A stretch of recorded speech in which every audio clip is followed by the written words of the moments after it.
আজকে বানাবো ঝিঙে পোস্ত। প্রথমে কড়াইতে তেল দিয়ে দিলাম।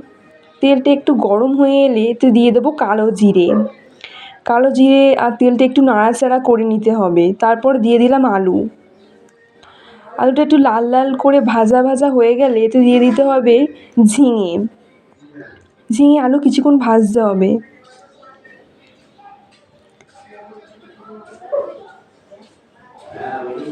তারপর একটু চাপা দিয়ে রাখতে হবে কিছুক্ষণ।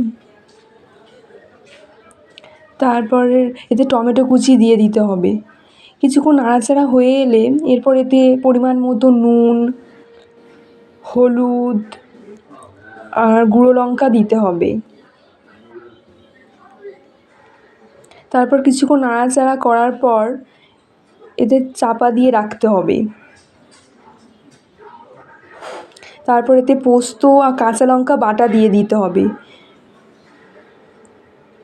তারপর এটা চাপা দিয়ে রাখলেই রেডি ঝিঙে পোস্ত।